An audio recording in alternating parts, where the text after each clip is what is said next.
So, ma'am, good evening. We are starting, ma'am.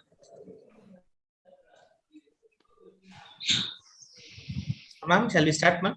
Yeah. Yeah. So, very good evening, doctors. I'm Dr. Stalin on behalf of Shield Healthcare, welcoming you all for today's webinar. So, the topic for today's webinar is management of overactive bladder, and I welcome all the participants and I request them to post their queries in the comment box. We can have a short QA session at the end of this presentation.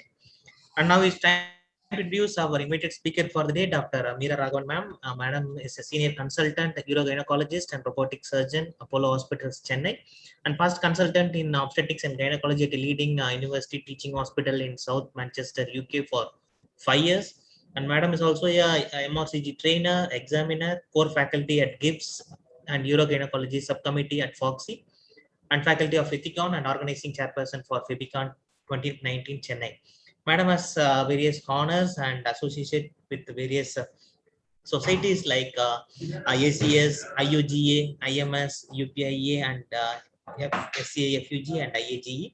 Madam has received various awards like Best Resident in Obstetrics and Gynae in 1999 from PGIMER and winner of prestigious Johnstone Gold Medal in Madras Medical College for Best Outgoing Student in Undergraduate Course. Madam has various publications in various national and international journals, and Madam is very much familiar in various TV channels and newspapers. With this short introduction, I welcome you, ma'am, and I hand over the session to you, ma'am. Thank you very much.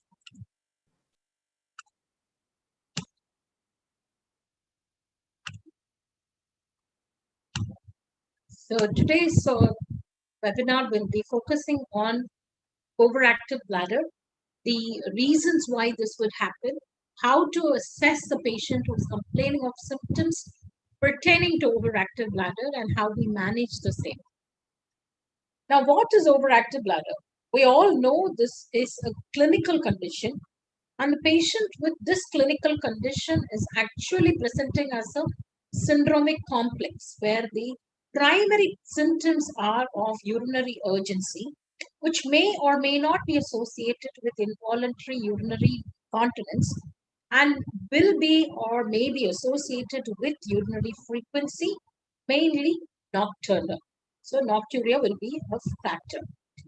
And it is sometimes a common cause of referral to both gynae and urological clinics. Majority of them, unfortunately, are being treated as UTI. The antibiotic treatment will not make any difference to the incontinence, but people presume that UTI treatment will cure the incontinence. It's often underreported for the same reasons and may have a detrimental effect on the quality of the life of the patient, not only physically but also socially and psychologically. It's a very common condition, but it is not the underlying cause for the problem, just like fever. Now, fever could be a manifestation of something which is basically underlying as such as an infection, an inflammation, or an autoimmune disorder. Similarly, detrus or overactivity, sensitive bladder, overactive bladder, or an unstable bladder could be the presenting symptom of a common pathology which is underlying. So this is only a clinical finding, and detrus or overactivity is only a urodynamic diagnosis, which is characterized by provoked contraction of the detrusor muscle when we are doing the filling cystometry. So what is the prevalence and physiology of the same? The prevalence in men and women are almost equal, but tend to be more with women as increasing age happens. It's as high as 1 in 5. And more than 45 years of old, it tends to increase to a proportion of 30 to 50%. And it is very disheartening to note only less than 40% would seek treatment at any point, because many consider this to be part of their routine life and circumvented by not drinking enough water. Now, will all overactive bladder be incontinent? The answer is no. They will still have frequency, urgency, but they will manage to reach the loo before they have an accident. Nearly 2/3 of the women can be dry, and 1/3 can be having wet overactive bladder. So when you look at the maturation cycle and what is the problem, you have to understand in a filling phase, bladder is essentially a storage organ. So when a storage organ is present, it has to be compliant, which means it has to stretch when it's being filled enough to hold how much ever is possible without increasing the pressure inside it. Basically, it has to be compliant, it has to be less sensitive, it has to store adequately, and it should not have any unprovoked movement or contraction. So the detrusor muscle is relaxed, but to maintain the competence, the urethral sphincter is contracted. The exact opposite happens in the voiding phase, where the detrusor muscle contracts and the sphincter relaxes. Otherwise, if both were to contract, what we call detrusor sphincter dyssynergia, then there will be problem not only in voiding but also in continence. Typically happens in patients with upper motor neuron problems like post-stroke or Parkinson's disease. So how do you compare a normal bladder with overactive bladder?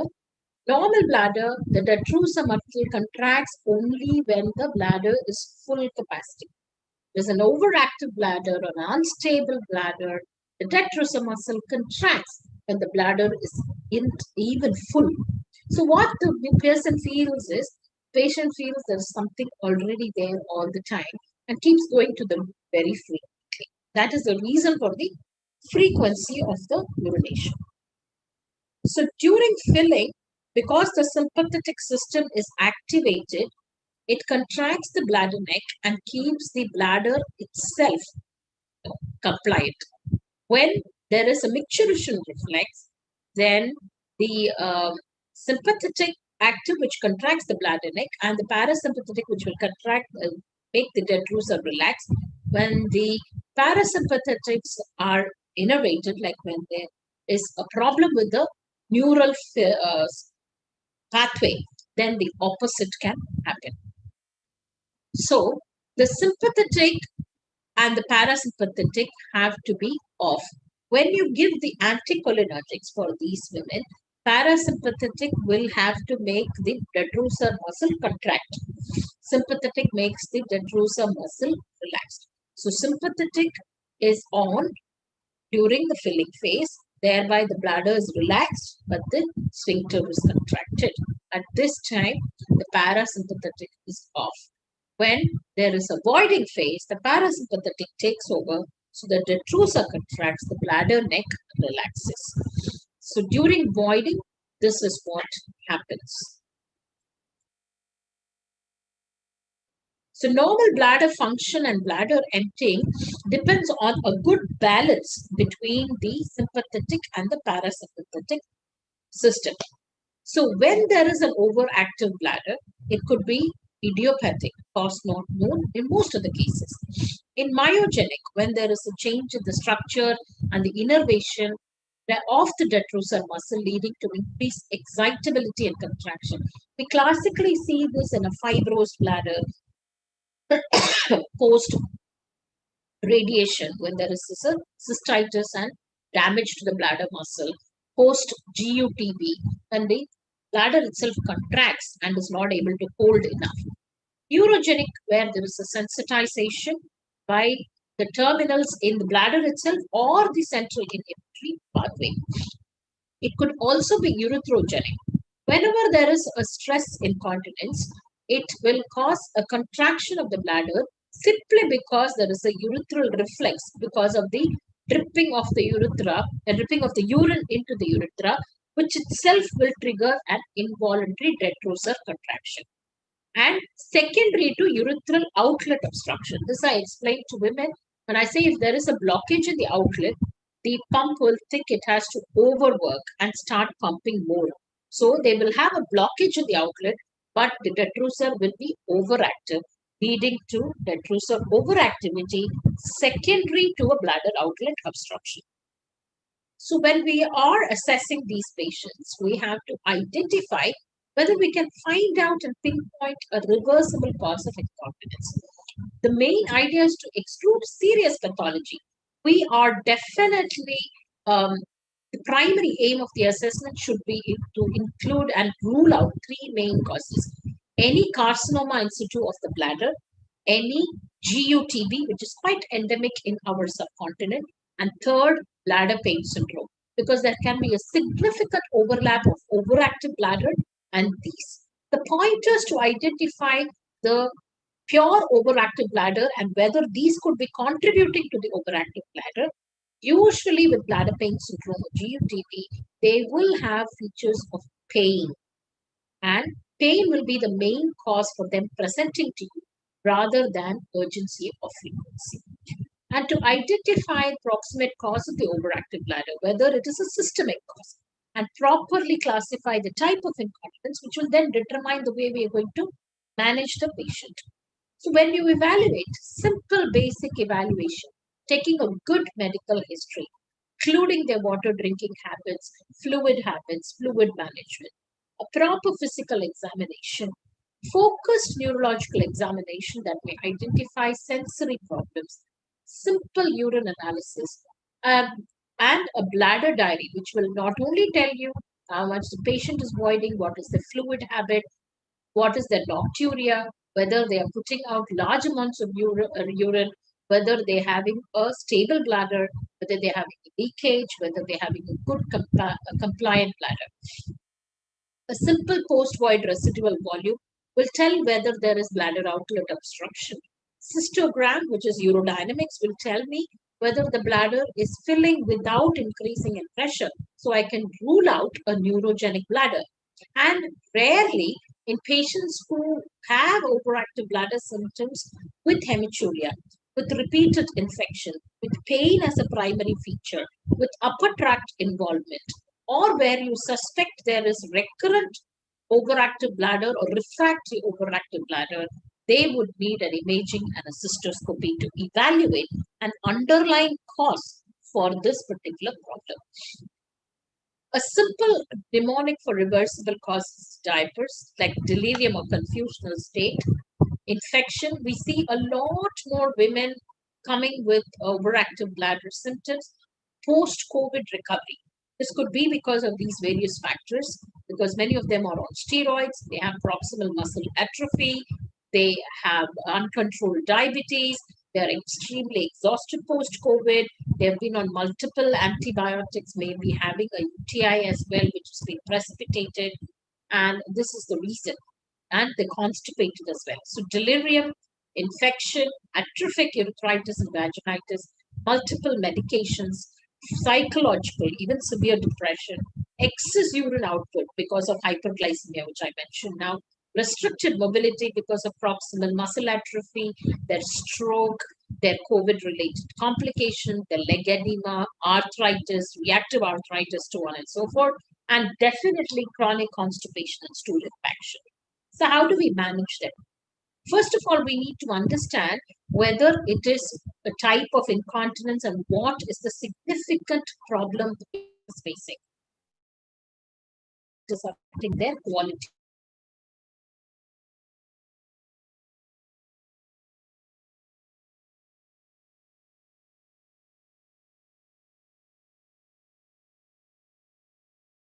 Concentrating because constantly they're toilet mapping and their focus is on the bathroom rather than in anything which is important, so it can be a problem. So we need to find out with regards to the treatment whether we are able to eliminate or improve urinary urge incontinence, reduce the frequency and urgency episodes and prevent accidents, ensure treatment without multiple side effects, where the patient may be able to afford it and be able to continue it as well. This is very, very important. So the management options which are available for us are treating the patient by non-invasive methods like behavioral therapy, by teaching them bladder training techniques and giving them incontinence pads. That's more suitable both for young and elderly patients. Next comes the pharmacological therapy, where we have anticholinergics, beta-3 sympathomimetic agents, and a combined combination of these therapy and drugs. Surgical will be minimally invasive endoscopic procedures and surgical intervention itself. So how do we modify treatment with regards to the behavioral modification. We have to give them timed voiding schedule so that they avoid leakage because of unprecedented emergencies. Bladder has to be trained to hold to that capacity. So I tell people who come and tell me I go every hour, I tell them your target for the next 3 weeks to keep increasing the voiding interval by every half an hour per week. So next week you should wait till 1.5 hours and go by the clock. Following week, make it 2.5. Then reach up to a target of 3 to 3.5 hours. They should reduce the fluid to just under 2 liters of water per day. Avoid smoking, caffeine, and alcohol. Prevent constipation and do regular pelvic floor exercises. Now, pelvic floor muscle strength training not only is a treatment to prevent incontinence as well as stress urinary incontinence is concerned, it also improves the incontinence as well as overactive bladder is concerned as well. So it is a multimodal therapy as far as behavior retraining is concerned, inclusive of timed voiding, bladder retraining, pelvic floor muscle exercises, and education about voiding habits as well as the fluid intake patterns. As regards the bladder training, patients regain control of their bladder by teaching them to resist the urge to pass urine. It increases the bladder capacity and reduces the number of incontinence. It requires a self-motivation and proper commitment from patients. That is very, very important. These are only temporary, especially in patients who have restricted mobility and who are elderly. So it's very embarrassing and can cause hygiene problem. So it cannot be a substitute for other treatments. It's only a supplementary addendum to the other treatments. What about drug therapy? It is the first line, if not second line therapy, if the behavioral and the fluid management does not work. Nearly all the drugs have some side effects and they limit their usage and continuation in certain patients. So the advancement of the drug delivery system and to understand what exactly is causing the overactive bladder helps us combine correctly with a better dosing schedule. We all know we have anticholinergic and there are a variety of them. In general, as a rule of thumb, if there is a frequency problem, I tend to prescribe tolterodine because it works specifically for the frequency aspect. And if there is more of urgency and urge leak, solifenacin seems to work better. Fesoterodine is not yet available in India, but we have to understand solifenacin causes very significant constipation and tolterodine and oxybutynin causes significant dry mouth. Beta sympathomimetic, we have mirabegron. Tricyclic antidepressants, we have imipramine. Desmopressin is specifically given for nocturia and nocturnal enuresis. We do not use propantholin, and combined therapy is combination of anticholinergic with mirabegron. We have a standard combination of solifenacin 5 milligram with mirabegron, either 25 or 50 milligrams. So anticholinergic acts on every possible muscarinic receptors. As we know, muscarinic receptors are present ubiquitously in the body, which is why you have side effects such as blurred vision, constipation. They will not be able to concentrate, mouth, and so on and so forth. So to make it much more specific for bladder M3 type of receptors, we have to choose the muscarinics correctly. And the reason why patients discontinue the antimuscarinics is not because of the lack of benefit as far as incontinence is concerned. It is because of the side effect profile, which continue to bother them. So 3 months, majority of them will discontinue. So tolterodine compared to oxybutynin has lesser side effects, whereas in solifenacin versus tolterodine, as far as urgency and incontinence are concerned, solifenacin is preferred. Darifenacin seems to have a higher affinity towards the bladder-specific receptors and thereby causes the lesser dry mouth. Why do we need to do beta-3 treatment as far as sympathomimetic agents are concerned. Basically, there are two types of contraction in the human retrosal muscle. One is the voiding contraction and the involuntary retrosal contraction. Now, the muscarinic receptors are also responsible for voiding as well as involuntary contractions. So, when you employ an anticholinergic, it will not only make the involuntary contractions go away, but it also will involve the voiding receptors, thereby allowing the patient to a risk of acute urinary retention.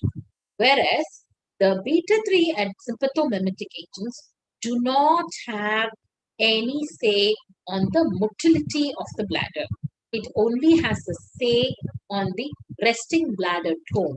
Thereby, there is no risk of urinary retention. It's a very, very important point,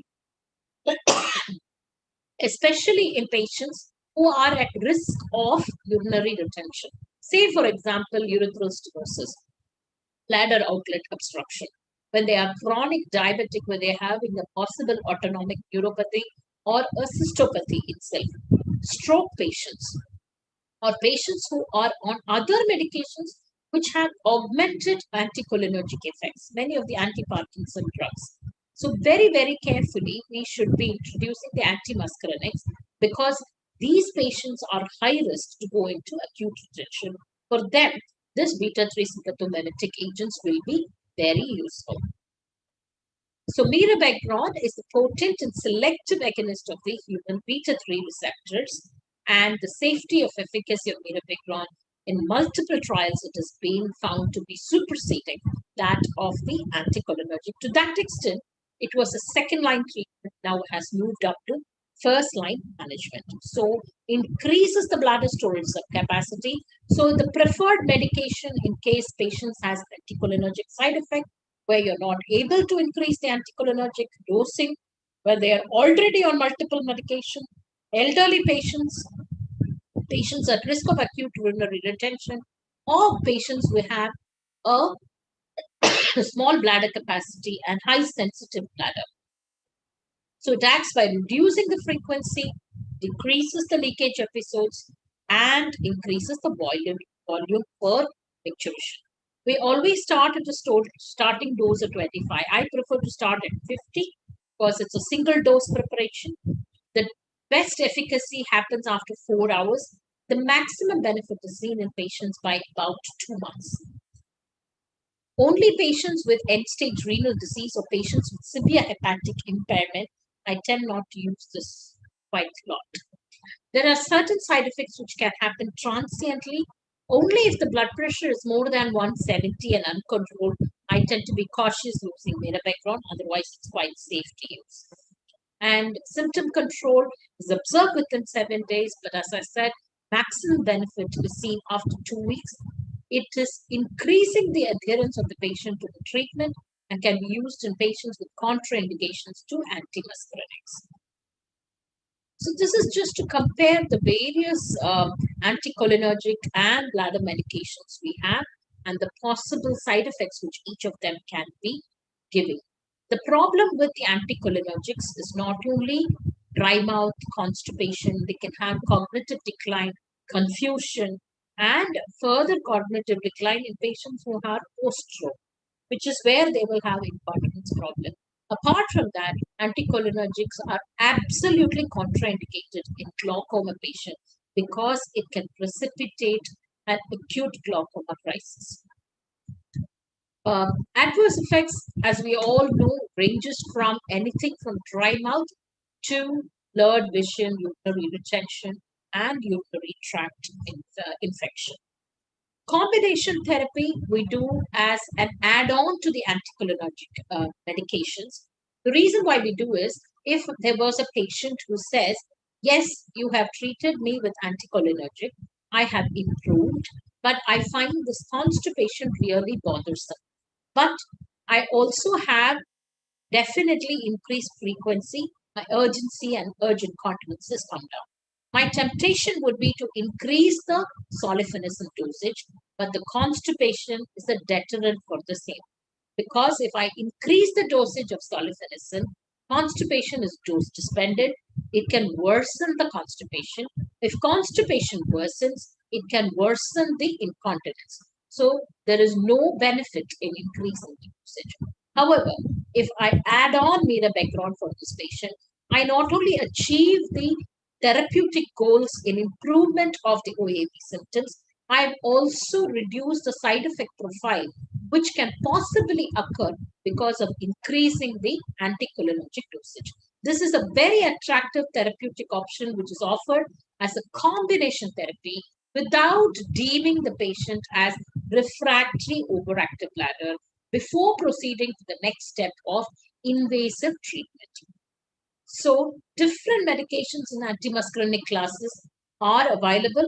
Preferably use ones which are extended release formulation because they have lower rates of dry mouth.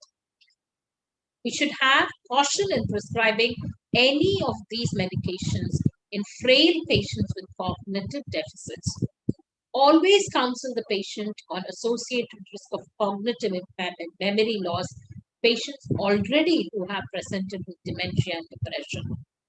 To reduce the overall anticholinergic burden, choose the lowest dose, choose an extended release formulation, and if you need to, add the beta 3 mimetic agent. You can switch over to another anticholinergic, but much of an effect will not be seen. Before deeming anybody refractory, give the therapy for nearly 8 to 12 weeks. If they are not responding, what is the target in frequency? About 5 to 7 during the day, maximum 2 voids in the night. If that is achieved, that is good enough success rate when you are treating overactive bladder. Set the patient expectation right. You cannot become 100% dry. Please keep emphasizing on lifestyle management for these patients because they can go off these medications if they lose weight, if they continue to do pelvic floor exercises, they manage the fluid intake properly, they do not use tobacco, they do not use caffeine, they practice timed voiding, then we can come off these medications or reduce the dosage of this medication. The third line therapy will be intradetrusor botulinum toxin or even neuromodulation. So when we call them refractory OAB, when they have failed more than 3 medical treatments, as I said, when we have a combination, at least 8 to 10 weeks of therapy should be followed. So what do we have in terms of treatment options? We have intravesical botulinum toxin, sacral or peripheral nerve stimulation.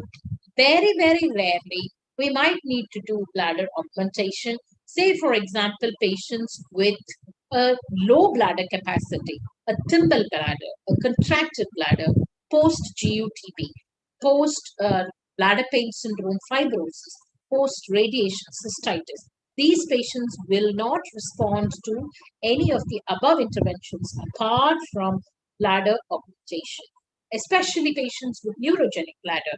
Why do we need that? If the pressure is going on increasing in the bladder, can have back pressure effects on the kidney, causing hydronephrosis and even renal failure. So these patients, in order to save their upper tract, will need treatment of their overactive bladder.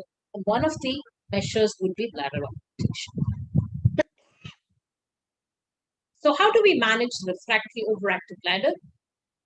There are only 3 choices. The rest are still in research phases. We use intravesical vesicular botulinum toxin. It is injected using a cystoscope and a cystoscopic needle. We give them a GA or a spinal, whichever is comfortable. The procedure lasts only for about 20 minutes to 30 minutes. Generally, the guidelines is you use 100 to 150 units of botulinum toxin. It is diluted in a particular way because it is a lyophilized powder and you inject it in 20 different sites in a template format, sparing the trigone inside the bladder.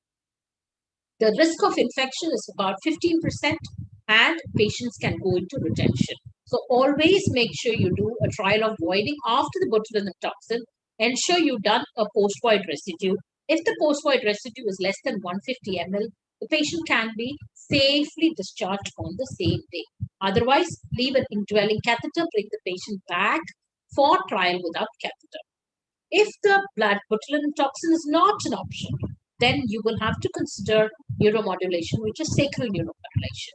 Tibial nerve modulation is an effective procedure, however, not widely available and not very effective. Whereas if the sacral neuromodulation works on the trial, it is going to significantly improve the patient's quality of life. If none of these are going to work, then augmentation cystoplasty by using a portion of the intestine or cutting off the detrusor muscle and including so that the capacity of the bladder is increased. And final option will be urinary diversion in cases where the bladder is the seat for pain. Very, very rare with these things. But augmentation cystoplasty is an important intervention as far as a contracted, unstable bladder is concerned. Desmopressin is a very favorite thing as far as the nocturia or nocturnal enuresis is concerned. It allows the patient to have a good sleep without bedwetting, but always be beware of sodium drop, especially in elderly patients, because that can have very serious side effects. And always measure the serum electrolytes 3 days after starting the desmopressin. Start always at the lowest dose. The melt type preparation is better than the actual desmopressin. It is dose dependent, so do not start at a higher dose. And they are extremely sensitive. Some of the elderly patients are extremely sensitive to the desmopressin.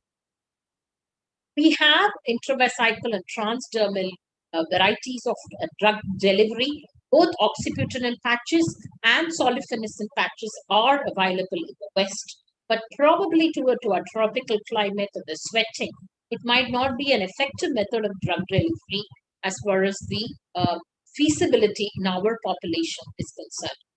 Rest of the intravesical administration do not seem to work very well, but oxybutynin as an intravesical therapy seems to be promising and can be a forthcoming treatment modality in the future.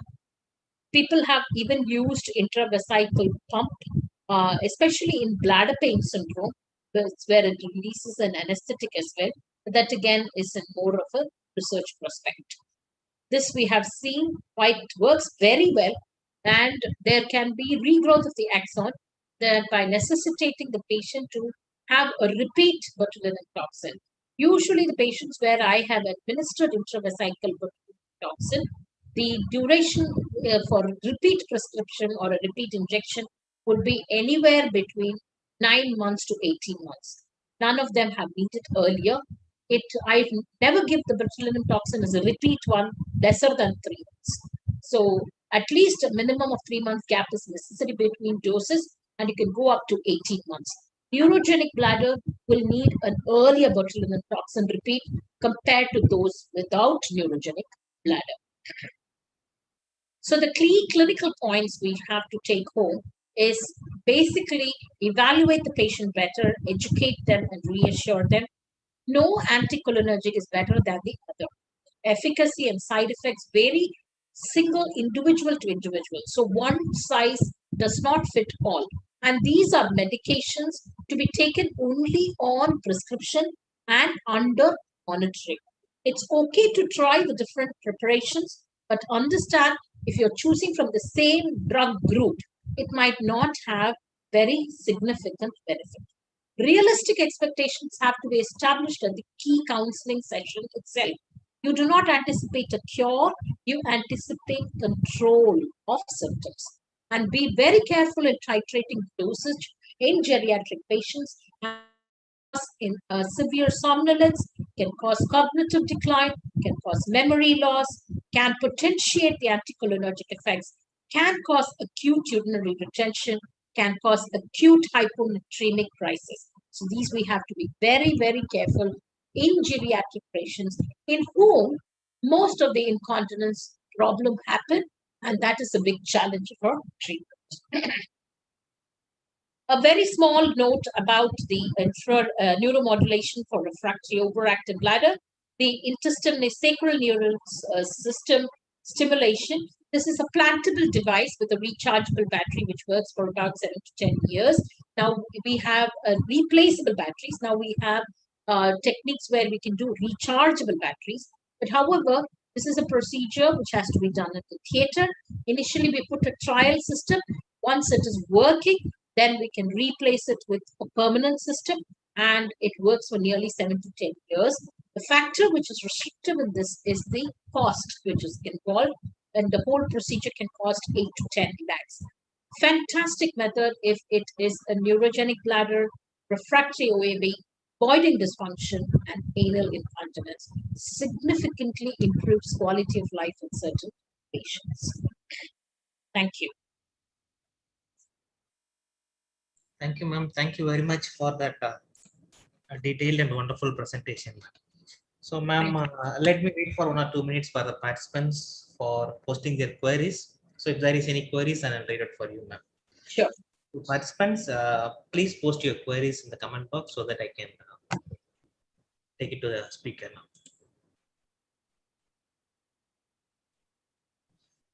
Ma'am, we have one question here, ma'am.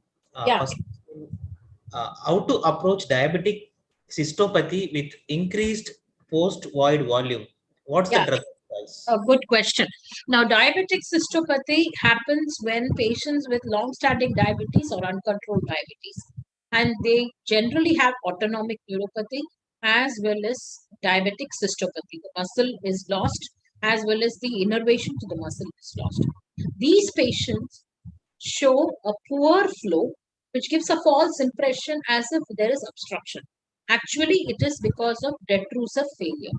And you also have a combination with them where they have detrusor hyperactivity along with impaired contractility. Both can coexist. Just like the incoordinate uterine action in some patients, the detrusor also can have pockets of incoordinate action. One portion will provoke contraction will be there, the other portion will not contract at all. So they will have dysfunctional voiding. When they have dysfunctional voiding, these patients also tend to strain the pelvic floor. That causes further obstruction. The commonest problem when these patients appear is unnecessary urethral dilatation as well as calibration. Repeated forceful dilatation in these women, I'm talking with regards to women, it will cause further scarring of the urethra. So that is something which we should avoid. They will benefit with a cocktail of local estrogen cream, which can be applied indefinitely, as well as clean intermittent self-catheterization.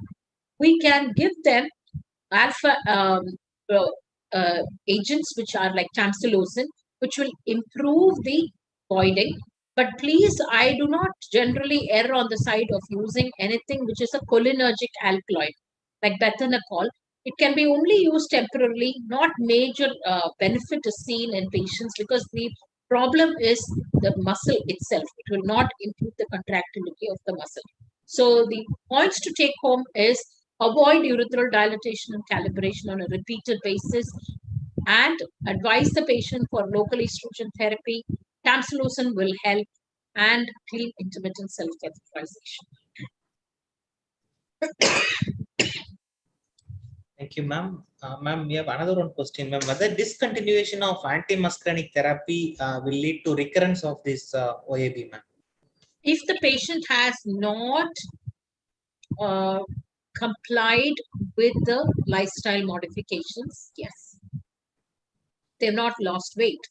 They don't do pelvic floor exercises. If they have caffeinated drinks and do not practice bladder retraining, they can go back to have these symptoms. So basically, when you start these medications, you insist the patient should do timed voiding.